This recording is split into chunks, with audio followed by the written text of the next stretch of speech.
Brave Podcast Network. Sex is supposed to be like this deep knowing of people, right? It's supposed to be intimate. That means both of you need to matter. God made women to matter.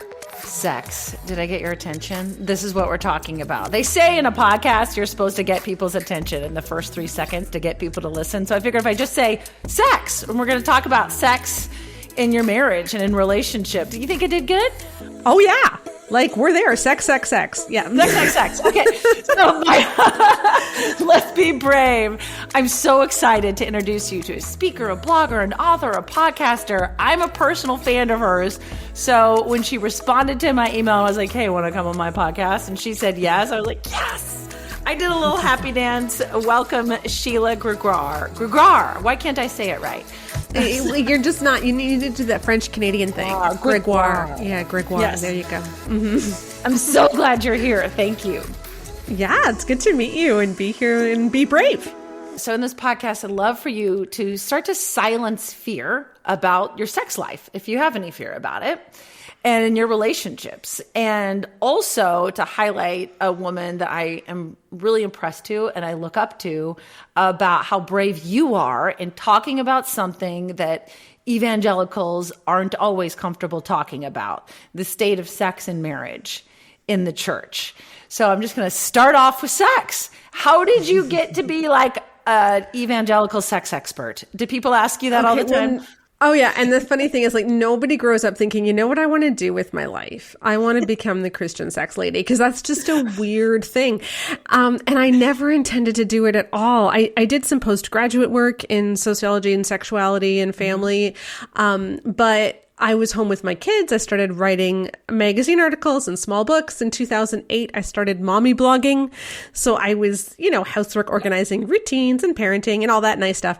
But the more I talked about sex, the more my traffic grew because people like talking about sex.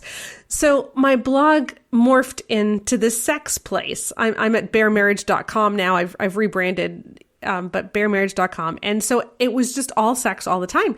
I started writing books about sex, and I don't know why, but I just don't have a problem talking about it, which doesn't mean it's always been easy for me. We actually had a really difficult time when we first got married. I had vaginismus, which we can talk about later. It just didn't feel very good. It was a big learning curve. So it's not like it's always been easy. I just don't have a problem talking about it. And I think that's something that most people can't say. Well, you're in good company. Can I say that? I don't know, but I don't have a problem talking about it either. And in fact, I typically, I have 3 kids, they're teenagers, and I'm like, we need to talk. We have open conversations about this all the time in our household. And I also tend to be like that mom that's sitting on the bleachers at baseball games that tends to bring it up. So, because I feel like why not? It's most people's favorite topic, even though we pretend like we don't talk about it. So how did the church get it wrong? Yeah, see, I used to think it was just that we were ashamed of talking about it and we were really shy. But what I realized in 2019, everything that I did a major, like 90-degree turn and shifted the focus of everything I write. Because for the first time, I actually read a book that was written by someone else. See, I didn't read the other Christian marriage and sex books because I was afraid of plagiarizing, but I remember it so specifically. It was a Friday afternoon, January 2019. I was procrastinating. I had a migraine. I didn't want to work. So I was on Twitter, and people were having this debate whether they needed love or respect. And they were referring to Emerson Eggerich's best-selling book, Love and Respect. And I was like, yeah, I need respect, not love. And so I thought, I have that book. Can we have both? That book? Yeah, I know, exactly. But, women are supposed to want love. Anyway, so I thought, I have that book upstairs. This is an awesome way to procrastinate. So I went and got it, because then you can feel like you're working without actually working, right? And I turned to the sex chapter and I read, if your husband is typical, he has a need that you don't have. Yeah. And that need is for physical release. Well, you need emotional release, whatever that is. I don't even know what that is. Like, I'm picturing Sandra Bullock and Betty White in The Proposal in the forest, where they're going to the window. That's what anyway. But apparently we need emotional release, but not physical release. And if he doesn't get physical release, he will come under satanic attack. and have an affair. And this was the entire sex message, Amanda. There was nothing about pleasure, like about the fact that women could feel pleasure too. There was nothing about intimacy. There was nothing about sex being mutual. It was just, you need to do it and give him physical release or he's going to have an affair. And I thought, if this is the message that we are teaching about sex, we are in so much trouble as a church. Yep. And that's when everything changed for me. Because I realized it's not enough to just give good teaching. We need to really confront the terrible, terrible job that our bestsellers have done and how much harm they've done. And so we just decided we're just going to research this. We're going to do the biggest research projects that have ever been done in evangelicalism and figure out how much we messed up. Well, and I love it that you went into the research and you didn't just guess, because I feel like as a child that grew up in the evangelical church, like I was told a lot of stuff that wasn't based on actual fact, or like the church has this weird thing of, we're not going to actually do the research of what's going on in people's lives or what actually works. We're just going to do the way we've always done it. So what did you find in your research about church and sex? For our book, The Great Sex Rescue, we surveyed 20,000 primarily evangelical women. We asked them about their marital satisfaction, their sexual satisfaction, and then we gave a bunch of different messages that are really prevalent in evangelical circles. And we said, have you ever been taught this? And did you ever believe it at different points in time? We were then able to compare women who did believe something with women who didn't believe something and see if it made a difference in their marital and sexual satisfaction. And we identified 4 big messages that mess everything up terribly. In Lord of the Rings terminology, you know how there's one ring to rule them all? Like the ring that rules them all, that kind of binds everything together, is this idea that sex is for men. You know, women like talking, men need sex. And that idea that sex has nothing to do with women, that women just aren't sexual, is really prevalent in our bestsellers. When you dig down deep and look at the individual messages, by far the most dangerous is a wife is obligated to give her husband sex when he wants it.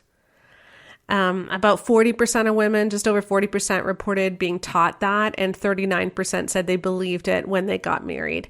And that message, it lowers orgasm rates, it lowers libido, it lowers marital satisfaction, but here's the really significant one.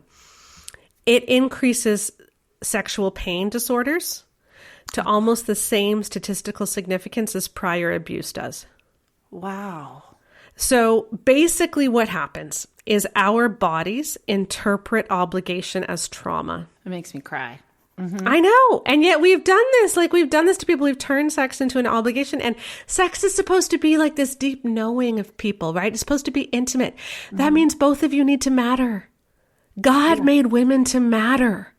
And yet obligation says, no matter what you're feeling, no matter what you want, no matter what you're experiencing, that doesn't matter if he wants sex. Yeah. So you don't matter. It's an erasure of you as a person. And that's why it's so traumatic. And that's why it's so important and very brave to talk about. So if you're listening and you're thinking, I want to do something about this, but I'm so scared of what other people think, I've got a podcast for you to listen to. Check out episode 67, Blue Duck, 3 ways to silence the critics and stop being afraid of what other people think. I think that's so important when we talk about issues in the church that we so badly want to change, to have the guts to talk about it. This podcast will teach you 3 strategies to silence fear and learn how to refuse to let other voices, sometimes it's our own, tie you up in knots and prevent you from living a life worthy of the calling that you've received. Check it out. Episode number 67, Blue Duck. Link is in the show notes. Now back to our podcast. I feel like even the past several years, it's all been about, I've been stepping up going, hey, women matter in the church. Like, women matter. Let us speak. Let us lead. Like, please listen to us, because there's a path I feel like we're going on. Like, we're trying to turn it. We're trying to turn it. And what do you think about what we were taught? I'd say I'm a Gen Xer. So I was involved in that whole purity culture. I was taught a lot about that. True love waits, all of that stuff that was on. And then I end up getting married and it wasn't working. Nothing was working. It was awful because we were taught sex is bad. And then all of a sudden you get married and sex is supposed to be good. But it's like really hard to turn your brain. Yeah. But I think also it's not just that it's hard to turn your brain. It's that so many of the messages that we were given made our bodies seem dangerous, made men seem dangerous, and made sex seem dangerous. Yes. Right? So, for instance, you need to dress so that you're not a stumbling block to boys. Or, even worse, you start to develop boobs when you're 12, and now your Sunday school teacher tells you got to watch what you wear because the men are going to be looking at you. So now you have to dress so that you're not a stumbling block to adult men when you're a preteen. And how many of us got that? Yeah. Oh, yeah. I did all of it. Don't wear shorts. Your shorts are too short, and I'm like, it's hot. Yeah, exactly. So we had to change what we did for the sake of adult men. But we didn't ask the men to change. If a 45-year-old thinks that a 12-year-old is a stumbling block, why are we going to the 12-year-old and telling her to put on a sweater? Instead of raising the alarm that this man should not be in church without a phalanx of people around him to make sure he doesn't go anywhere near the kids, and has anyone checked on his own kids? Like, why isn't that a red flag? Right. That he is not a safe person. And instead, we're heaping all of this shame on preteen girls.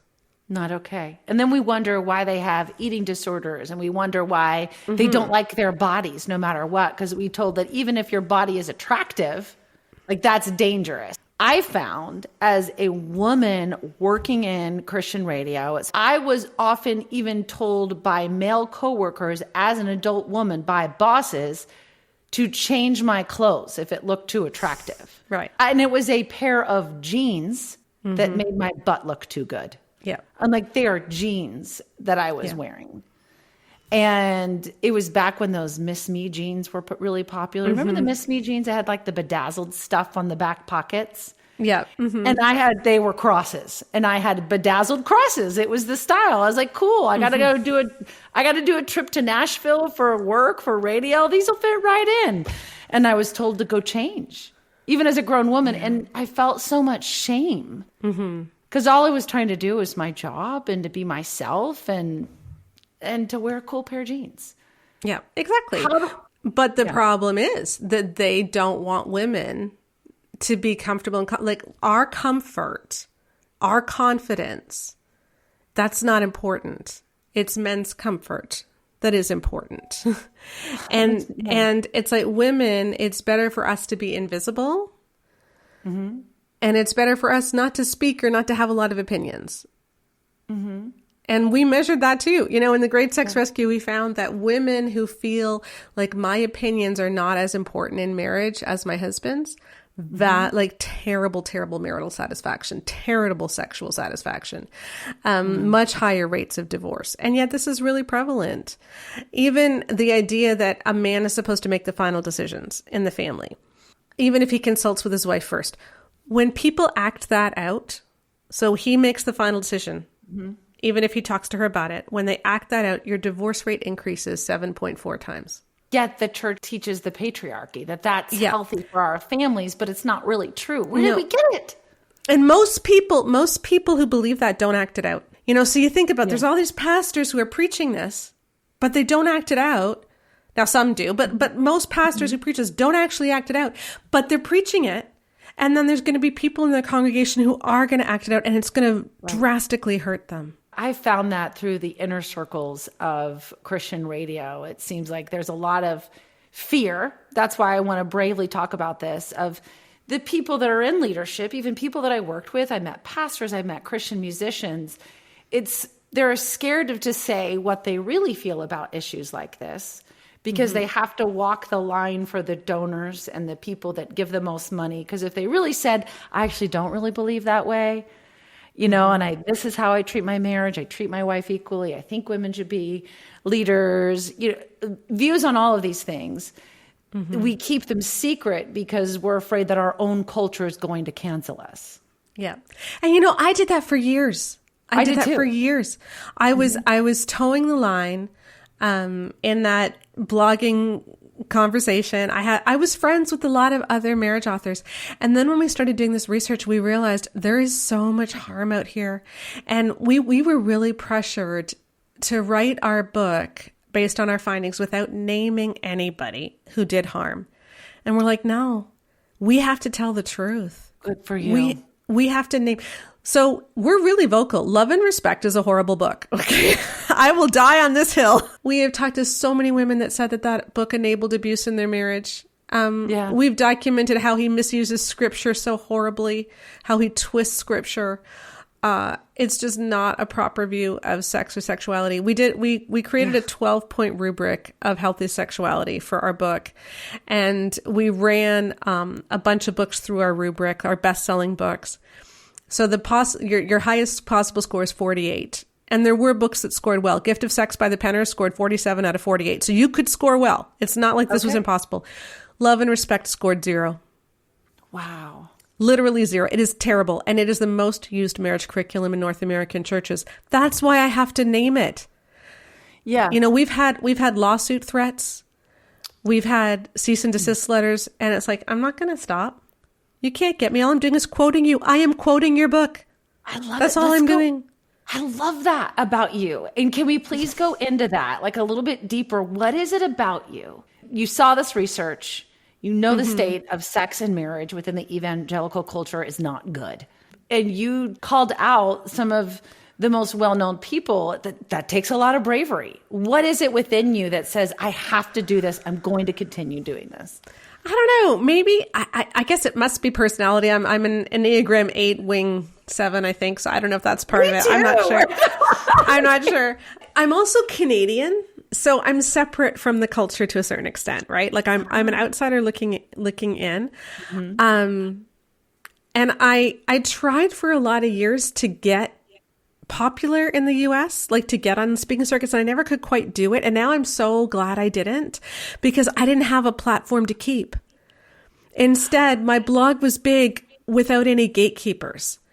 And I have a large social media following and a large blog following and a huge newsletter list without any gatekeepers. It's just me. And so I can call other people out and it doesn't hurt me. I think that's why I'm threatening to them, because they can't silence me. Because what are they going to do? Not invite me to conferences? They already weren't inviting me to conferences. So what's the difference? Yeah. You know what? That's what I have found, not to be too personal here, but that's what I have found so freeing about leaving Christian radio is that now, and being out on my own is now I don't have any gatekeepers. And I can say what I truly feel about what Jesus has called me to do. In your research, did you study at all, are Christian marriages statistically better? In the 90s, I was taught if you wait until marriage, you're going to have a better sex life and you'll have a better marriage. Well, no, we didn't. And he still cheated on me and abused me and we got divorced. So no, I don't think that I'm the exception to the rule. I don't want to go on assumptions. What does the research say? Okay, so this is a complicated one. So I'm gonna do some nuance. Okay, first of all, I want to take you back to grade 4. When you were in 4th grade, you probably learned about averages, right? Yeah. So let's go over some averages. On average, people who go to church and who believe in God, so religiosity, a measure of religiosity, they do better. Okay, so they have better marriages. They have better relationships. They have better self-esteem. There's like the benefits of religiosity have been so shown and proven in psychological research for years that they don't even study it anymore, because it's kind of like, this is a done deal. We know that it's better. We know it's good. What we did that was different was we didn't just measure religiosity. We measured certain beliefs. Okay. So do you believe these toxic things? And here's what we found. Going to church and believing healthy things is really good.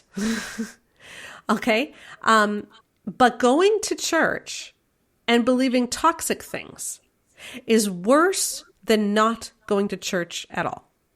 So if the average is good, and yet going to church and believing toxic things is bad, then we know there have to be a lot of churches that are not teaching this toxic stuff. Right? Or there's a lot of people going to churches and just simply not believing what the church is teaching. Well, I've had to undo some of that stuff with my kids. Yep. Right. And so my thing to people is like, what would happen if you're going to a church that's teaching stuff that you know is crap? Okay. You know, they're always blaming women for what they're wearing. They're telling women that men need sex, that all men are going to struggle with lust, that we need to do our part to help men not lust, that we need to understand the draw of pornography, and we need to have sympathy for these guys who are in this highly sexualized culture, et cetera, et cetera, et cetera. If you're going to a church like that, and by the way, women shouldn't speak, and women, you don't really have a role here. Yeah. Right. If you're going to a church like that, most of the people in the pews don't agree. And what would happen if all of you banded together and went to like a small church down the road? It may not have glitzy kids programs or glitzy youth programs. It probably doesn't have fog machines or smoke machines. Maybe it doesn't even have drums. But if you guys all went to that small church, you could transform that church into something vibrant and healthy. Where there wasn't all this toxic stuff. And I think a lot of us are staying in churches that are toxic because it has good youth programs. But are we doing more harm than good? And we have a new book coming out in April called She Deserves Better, Raising Girls to Resist Toxic Teachings on Sex, Self, and Speaking Up. Because after the Great Sex Rescue, we did another survey of 7,000 women to see how messages that kids heard as teens affected them long term. So affected their self-esteem, their relationship health, their chance of marrying an abuser, all of these things. And again, we just found that religiosity may be good, but when you are in a church and you're believing toxic stuff, you'd be better off not at church at all. And that is scary. The church needs to wake up because our girls matter and they deserve better than this. Because all of that stuff's not of Jesus. I agree. I have 2 teenage daughters and a teenage son. I have 3 teenagers. I admit to you, it used to be I couldn't say this on Christian radio, but I don't take my kids to youth group because I don't know one that's safe. We talk about it on our own. Because I know the damage of what I was taught about sex is bad and so much shame around sex and so much pain that it created in my life that we talk about it on our own. Because it's like I don't even want to risk one camp that I don't know what they're teaching my kids. And then my daughters, all of a sudden, it takes like one person and one thing to put shame on them. And so I guess my son was like, we should just start our own church, Mom. I'm like, wait. What do we do? I like your idea of finding the place that's safe. Just keep looking for the place that really does believe in supporting women and healthy marriages, equality in marriages, and doesn't just always community. talk about. I think so many of us are going to big churches where there's a lot of power hierarchies, right? Where the pastor can't be questioned, the elders can't be questioned. You're just supposed to get in line. That's not the picture that Jesus gave to us. He said it was the Gentiles who are worried about power and authority. And it wasn't supposed to be like that for us. We were supposed to serve one another. And we're missing that in so many of our churches. Yeah, so it was because of you I did something brave. So we're all about doing brave things. And I reached out to the pastor at the church I was attending, I'll say, asking about, I really would like to have a female pastor. We have 5 lead pastors. They're all men. And I said, why? I'm just curious if there's a rule. Why? I'd like to know why we don't. And I didn't end up having that meeting because he Billy Graham ruled me. He said that he didn't. And I was wondering what you think about the Billy Graham rule. If you're not familiar, it's that.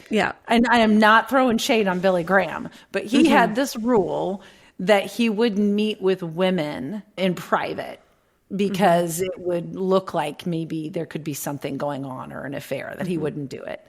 And so I was told that I could go out of my way and meet him in the church, and we could meet in his glass office, or we could meet at the church coffee house. So maybe I could do that. But I was like, can we just meet in the middle somewhere and save time? And I wanted to have a private conversation with my pastor. What do you think about that? Well, that's part of the problem, is this whole idea of setting women up as being dangerous. Because let's face it, he's not afraid that he's like, if a guy is afraid of being alone with a woman, then what he's really saying is 2 things. Either she is going to do a false accusation against me, or somehow we're going to get into a relationship.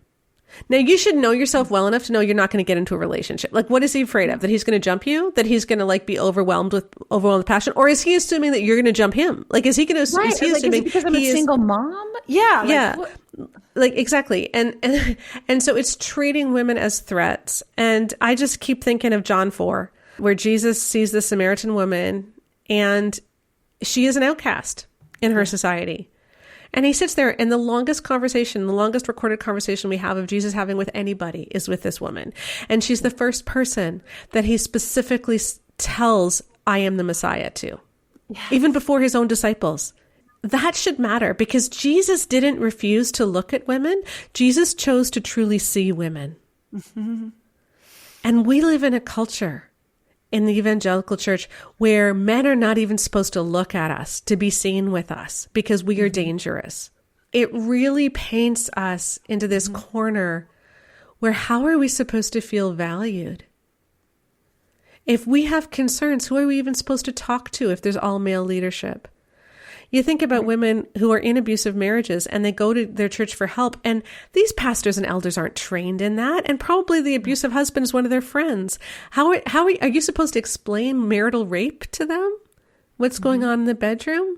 But often there's no one else to go to. It's not set up to really care about women. It is set up to keep women at arm's length and to keep their concerns off of the table. And it really needs to change, because our daughters deserve better. And so do our sons. Do we abide by the Billy Graham rule if we have to? Oh, I don't know. I think that's an individual thing. And you just see so much depends on what the other person thinks too. But I think if you're in an environment where stuff like that is always done, then it might be time to ask, is this where I'm supposed to be? There you go. Because these toxic systems exist because we prop them up. So one of the things that I'm really into is taking a look at books and our resources and calling them out. If anyone follows me on Instagram at Sheila Gregoire, I have these things called Fixed It For Yous, where I take a terrible quote that someone has said and I cross out words and I add my own to make it healthy. And I have a book called Fixed It For You now that you can take a look at. But the reason that love and respect is the number one marriage curriculum used in North American churches is because people don't speak up and say no. If more people spoke up when your church was going to host a Love and Respect conference and went to their pastor and said, I'm not going, this is dangerous stuff, have you seen this? Then they would stop. If more of us said, if my church supports harmful stuff, that's probably a sign that this isn't safe and I need to get to a different church, then they would stop. And these books would no longer be our bestsellers. I think when I look at the marriage and sex books especially, so many of them were written, the reason they're so bad is they're written by completely unqualified people. Oh. They're just pastors who had like an idea, but it's not based on research. You're right. They're not trained in any of this. And yet we let their ideas catch on and become bestsellers. I know. I even found a statistic that it was completely misused. There was a quote in an old book about why churches target men instead of women. Mm-hmm. Because they said, the 93% thing that was just made up? Yes. Someone brought that up to me and I'm like, why? That doesn't make any sense. So you've done the research too about this. Yeah, okay, so we've tried. We actually have a bunch of those. Okay, here's that one. The store. So let's fill in our listener and what we're talking about. Here's the issue. This has been spread by so many different ministries that the idea is when a man comes to Christ first, in 93% of cases, his wife and kids follow. Right. But when a woman comes to Christ first, they don't. Mm-hmm. It's like 20%, but yeah, it's like I heard 16 or whatever. And there is no source for that. Nobody can find any citation. People have looked. Well, what I found was really alarming about this statistic that churches are still believing is an actual statistic when it's not. It's a made up thing. There's absolutely no research. Even Barna research says we've never done a thing. Yeah. Is that churches are using this, and just like if they were a marketing firm, everything that we talk about and we do is going to be to attract men and the butts in the seats. Mm-hmm. Because if we get men, then we get the family and we convert them. Right. I mean, to Jesus and to tithing. Right. So then I think that's the reason why a lot of these messages keep going, because the church incorrectly feels like this is going to get more people to Jesus if they target men. When, and as I know in marketing, as someone who runs a podcast network, I know that podcasts that target women are actually more valuable. Oh, yeah. Because 89% of women are the ones that make the decisions of purchases and where they go to church. Yeah. Yeah. Here's a real statistic that isn't made up. For the very first time in history where this has ever been measured, for the very first time, there is a generation where women are less religious than men. And it's our generation. I'm going to say Generation Z because I'm Canadian, but it's the Generation Z, Gen Zs. Yeah. For the very first time, female nuns, like None, not Nun, but None. So females with no religious affiliation outnumber males with no religious affiliation. So women are leaving the church faster than men are. Wow. And a lot of it, when you ask why, a lot of it is because of this stuff. It's the handling of sexual abuse. It's the fact that in the world, I'm told I can be all that I can be. And in the church, I'm told that I can't.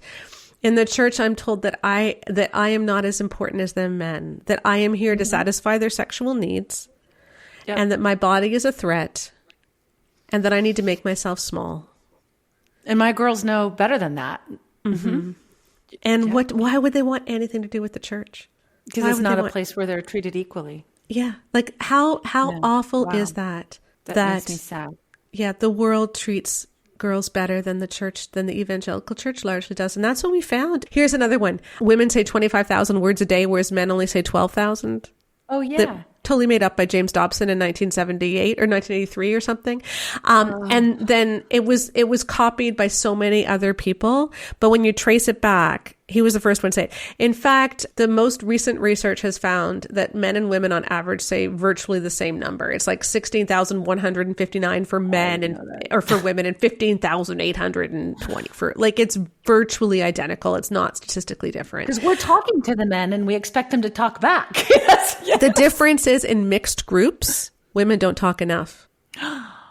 And yet if a woman says 30% of the words, and then you poll men and you said who talks more, they will say women did. In the Great Sex Rescue, the orgasm gap between men and women that we identified was 47 points. So 95% of men almost always reach orgasm in a given sexual encounter, compared to only 48% of women. And yet, what are women told all the time? Do not deprive him. Do not deprive him. Yeah, we're deprived. Exactly. We are the ones who are being deprived. We're like, hey, I would like one too. Yes. Yeah.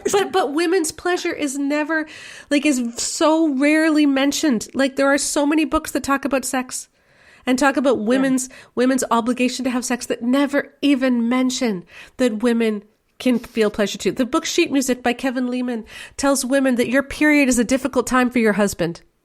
Think about that for a minute. Your period is a difficult time for your husband, so you should give him a hand job or oral sex during those 5 days so that he can withstand pornography. Oh, dear Lord. Or like during the postpartum phase, when you can't have sex, you should give him a hand job because he's ready to climb the walls. Mm-hmm. Like Gary Thomas in his new book, Married Sex, talks about how, when you're postpartum and you can't have intercourse, women can give hand jobs, and he explains how arousing this is for women. No. In detail. Like, it sounds like a porn fantasy. I'm sorry, but it does. That's insane. Yeah. And yet, and please understand, I am all for great sex. Like, that's the whole point of the Great Sex Rescue. Let's make sex amazing. But it needs to be amazing for both. Let's talk about that. So what do we do? We're in this situation. We've talked about, find a church. If you're not in a healthy situation, go find a better one. Mm-hmm. And, speak up about this. Don't be silent about it. Don't allow this for your daughters. I'm not allowing it. I'm speaking up about it as well. But so we're in our marriage, we're in our relationship, and we're like, but I want to fix my relationship with sex. Mm-hmm. You're in that place. Then what do you do? Okay. I mean, this is going to sound like I'm just plugging my own stuff, but I am serious about this. If you don't believe me, okay, everybody stop what you're doing right now. Go to Amazon, type in the Great Sex Rescue, and just read the reviews. There's over 2,000 of them now. And what you'll read over and over again is that this book is validating. That's the word, validating and freeing.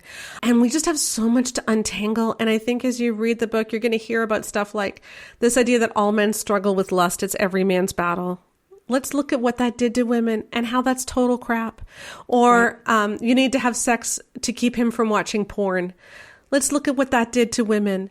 You know, the book Every Man's Battle, that series sold 4 million copies, and it told women you are the methadone for your husband's sex addiction. Ugh. He needs to have sex with you to get over it. Ugh. Yeah, exactly. You know, like this was never of God. It was never of God, and we need to get rid of it. And we just point a way forward. And it's data driven. There's so many fun charts. There's numbers for people who like that sort of stuff. But it is really fascinating to see, you know, the difference that these beliefs make and what can happen when we can let go of them and really experience freedom. I'll put the link in the show notes for you to get that. I've been looking at it already. I'm like, okay, I'm going to do this podcast interview. I'm reading this. I'm really excited about it. I'm just really thankful I had a mom that talked about sex regularly with me and would undo some of the stuff that I learned a little bit. And we continue to. I'm really grateful that she always had that open relationship, which is why I'm that kind of mom too.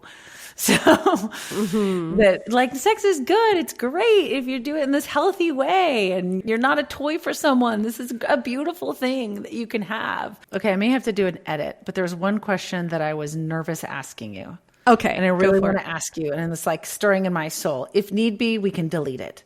Okay? Yeah. Do you still think it's the right thing to teach our children to wait to have sex until marriage? Okay, here, I can tell you the evidence-based things, because I'll tell you that. When you look at women who have only ever had sex with the person they end up marrying, if they wait for the wedding, their chance of experiencing vaginismus increases 25%.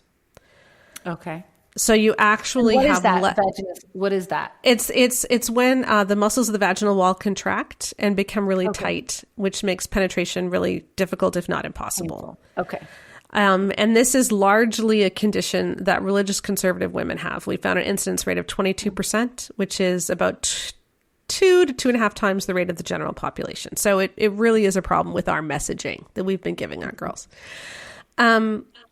So it really, like, so much of it depends on what the definition of marriage is, because we see marriage as like this wedding. That isn't necessarily what it was like 300 years ago. You know, I had ancestors who were very religious. They were Methodist, but they weren't Church of England. And so they would get married and their 3 kids would get baptized on the same day because the Methodist minister was coming through town, right? Right, but they were already together. I see what you mean. Yeah. And so it's like, how do we define that? And I don't have a good answer for that. I really don't. I think it does look like sex when you are committed. I believe that there is something sacred about sex. Yes. But what that commitment is, you know, when is that officially made? Because if you tell kids as long as you only have sex with the person you're going to marry, then the 15-year-old is going to say, well, I'm going to marry Brett. Well, yeah, that it makes me feel like then the evangelical culture jumps into marriages before they're ready just so they can have sex. Yeah. And so it's just, it's really a difficult thing. So I do think the research does show that having one sexual partner is better than having multiple, for absolute sure. I think that there are very protective factors in that. And we did find that. The thing is, it doesn't look like the marriage ceremony matters a lot. And in fact, you could make a good case that if you wait for marriage, sex becomes such a performance. She's less like if you have sex before you're married, you're probably having sex because you were making out and you got turned on. Right. But if you wait for the wedding night, you're far less likely to be aroused. And that can really hurt long term. So, you know, I don't have a good answer for it, except that I do think that there's something really, there's definite benefits to the one person when you're committed. But I think it's worth having a discussion about why it is that couples don't do as well when they wait for the wedding. Yeah. Thank you for answering that question. Is Yeah. there anything that I did not ask you that you really wanted to share? Because we talk about strategies to silence fear on this podcast and doing brave things and still feeling like we can as women who love Jesus. Anything else you would like to add? I think sometimes I look at the problems in the evangelical church and it's overwhelming. It is just so overwhelming. All the issues with how they treat women, with how they treat sex, with the problems the way our churches are run. But what I have found is that there's a grassroots movement that's growing. And I spent a long time thinking that I had to change the minds of the higher ups. I had to get them to see the truth. And that's not the way Jesus ever worked. He didn't try to change the Pharisees or the Romans. He just reached out to people. And if you're feeling overwhelmed, I think sometimes the bravest thing we can do is just talk to our friends. We are made in the image of God. God has prepared works for us to do from before the foundation of the world, and those works are not dependent on whether we have permission or not. We can change the world one person at a time, just by making a difference in our own families and by reaching out to those around us. And that's what's going to change our churches when we start speaking up and saying, no, you're not going to host that marriage conference. No, we're not going to do that book in women's Bible study. No. You know, no, you are not going to teach that to my kids in youth group. Right. No, we are not going to hire a youth pastor who's 23, who has absolutely no experience and who who has no real world experience and is not trauma informed. No. I like that. That's great advice. And I'm so thankful for all that you're doing. If you want to follow Sheila, how do we get a hold of you? How do we get your great resources? Yeah, so go to bearmarriage.com. That is where our podcast is, Bear Marriage. It's every Thursday. Bearmarriage.com. You can find my Instagram links, my Facebook links, our books, The Great Sex Rescue, She Deserves Better. They're all there. And we have courses too. So go to bearmarriage.com and you'll find everything. Thank you so much for listening to the Get Your Brave On podcast. I would love to meet you. Leave me a review on Apple Podcasts. Call my hotline, 530-4AMANDA, or email me, amanda@amandacarroll.org, and connect on socials at Amanda Carroll Show on Facebook and Instagram, and at Brave Single Moms on TikTok. I'll put all the links in the show notes. Most importantly, if this podcast struck a chord, maybe you thought of a friend who could use it, copy the link and text it to them and say, hey, I thought this might inspire you today. It's a really important message that we pass along. Thank you so much. And if you want more podcasts to help you live a strong and courageous life, follow the Brave Podcast Network. Lots of podcasts to strengthen your faith, give you VIP access to your favorite Christian artists, and help in your parenting. Find all the shows at bravepodcastnetwork.com. Get your brave on.